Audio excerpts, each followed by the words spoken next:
Mesdames et messieurs, aujourd'hui j'aimerais parler des différents rôles qu'il y a dans le basketball. Ça s'applique à tous les niveaux, que ce soit national, départemental ou régional. Et j'aimerais commencer cette vidéo en disant qu'on n'a pas tous la chance d'être LeBron et qu'il n'y aura pas de LeBron, il n'y aura pas de Michael Jordan et encore moins de Kobe Bryant, tu vois.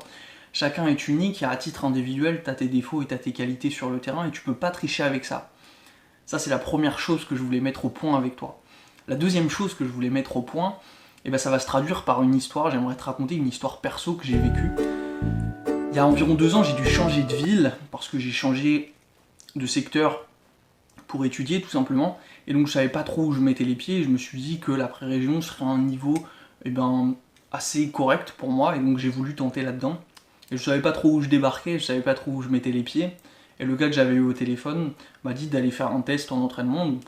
Et ce qui s'est passé, c'est que je me suis rendu compte qu'il n'y avait pas de coach, pas d'entraîneur, et que finalement il y avait un homme à tout faire qui faisait office de leader, coach et entraîneur justement.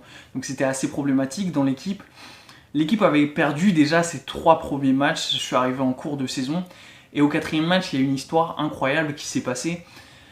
C'est que on est arrivé et le vétéran de l'équipe, parce qu'on a un vétéran dans l'équipe, il avait une trentaine d'années, c'était le plus vieux et le plus expérimenté, a commencé à pousser une gueulante dès l'échauffement en disant qu'il fallait qu'on soit sérieux à l'échauffement et tout le monde l'a pris un petit peu à cœur, tu vois, et ça a piqué chacun de mes coéquipiers dans son orgueil. Et chacun avait envie de bien faire parce que j'étais là et parce que j'étais nouveau dans l'équipe et chacun avait envie de montrer qu'il voulait bien faire. Donc ça m'a boosté également en tant que capitaine bis entre guillemets, puisque le leader de l'équipe, lui était plus positionné en tant que meneur de jeu et moi là à cette époque je jouais plus 2. Donc ce qui s'est passé, c'est que moi j'étais plus positionné en tant que scoreur parce que j'avais une explosivité qui était un peu au-dessus de la moyenne de l'équipe. Et à l'entraînement, ce qui se passait, c'est que je scorais beaucoup par rapport aux autres. D'autres avaient d'autres qualités ailleurs, tu vois, mais moi ma qualité principale, là pour le coup, c'était le scoring. Et donc ce qui s'est passé à l'issue de ce match, c'est assez incroyable parce que après que le vétéran ait poussé son coup de gueule, entre guillemets, tout le monde a pris conscience que personne ne voulait se faire humilier, tu vois. Et chacun avait un rôle défini dans l'équipe comme par magie, tu vois. C'est-à-dire que le vétéran avait ce rôle-là de mec expérimenté, tu vois, et qu'elle allait crier un peu sur le terrain et qu'elle allait donner des conseils. Mon meneur de jeu, qui était leader de l'équipe, avait un rôle très défini. Il devait simplement annoncer les systèmes et me passer le ballon pour que moi j'aille scorer. Justement, moi, mon rôle en tant que en tant que capitaine bis, entre guillemets, c'était d'aller scorer, donc. Et j'avais mes 2 intérieurs qui se battaient comme des chiens enragés pour avoir l'air bon, et ça c'était leur rôle, tu vois, faire gagner l'équipe en prenant l'air bon. Ils ont été super importants sur ce match-là, tu vois.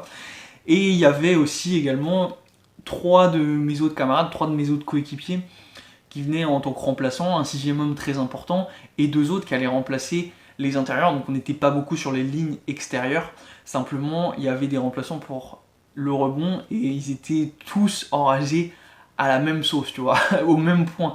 Du coup, ce qui s'est passé, c'est qu'il y a eu une espèce d'osmose qui s'est créée dans l'équipe, et l'autre équipe a pris peur et a vu dans nos yeux que c'est nous qui allons gagner, tu vois, et nous on le savait, on avait cette détermination, et on n'avait pas besoin de parler. C'est ça qui est intéressant, c'est que c'est un instinct primitif ou j'en sais rien, mais quand tu es dans ces situations-là et quand tu sais que tu vas gagner avec tes coéquipiers, le regard il parle à la place de la parole, tout simplement. Au lieu de s'engueuler, on se regardait, on se comprenait et on a réussi à gagner 3 points finalement. C'est presque joué à rien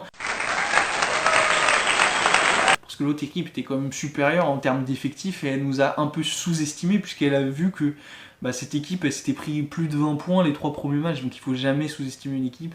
Ça c'est un petit message en passant que je te dis, que je te glisse comme ça. Et donc, pour en revenir à toi, à titre individuel, je pense que c'est important qu'il faut que tu aies un rôle dans ton équipe, dans ta propre équipe, parce que tu es un individu qui a des sentiments, et si tu n'aimes pas le rôle que tu occupes aujourd'hui, c'est très problématique, parce que tu vas pas t'éclater, et ça c'est tout l'objectif inverse de ce qu'on recherche. L'objectif qu'on recherche, c'est s'amuser. Le basket, c'est avant tout un sport plaisir, enfin je pense. Tu me diras ce que tu en penses dans les commentaires. Mais regarde, je vais te prendre des exemples avec des joueurs très connus. Par exemple, Victor Oladipo qui était second couteau et derrière Russell Westbrook à Oklahoma City Thunder, tu vois. Il avait un rôle de 2e homme et ça lui convenait peut-être pas, d'après ce qu'on entend, d'après ce que les journalistes disent en tout cas. Et là, il a un rôle de leader aux Pacers et il s'éclate le type, tu vois. Donc forcément, il a plus de pression parce qu'il est leader, mais ça lui convient très bien d'avoir ce rôle-là, de premier, tu vois, de l'équipe, de meilleur scoreur et de meneur de jeu, tu vois, dans son équipe.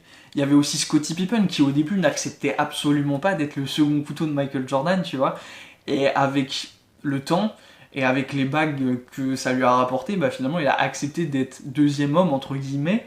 Et ça a servi à toute l'équipe. Dennis Rodman également dans la même équipe, qui avait plutôt un rôle défensif, tu vois. Il fallait bien un mec pour stopper les attaques des autres équipes, même si Michael Jordan et Scottie Pippen étaient très forts en défense. Dennis Rodman, il faisait un boulot juste monstre pour aller récupérer des ballons.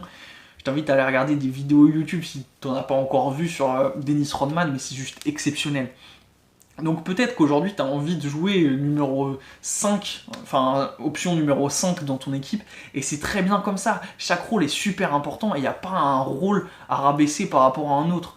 Le mec qui est 6ème homme et qui met le feu sur le parquet quand il sort du banc, il est aussi important selon moi que le leader de l'équipe et il peut faire gagner l'équipe.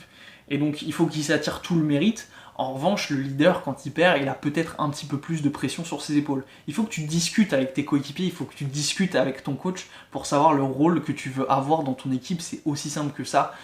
Pour moi, la cohésion, ça passe par la communication.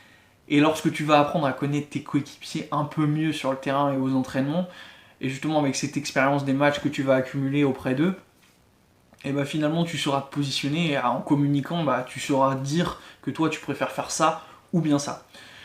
Je te laisse, je te dis à demain. Oublie pas de mettre des pouces bleus et de t'abonner à la chaîne, ça fait décoller Small Ball, c'est super. Merci les gars pour le soutien au passage. Et nous on se retrouve demain pour une nouvelle vidéo.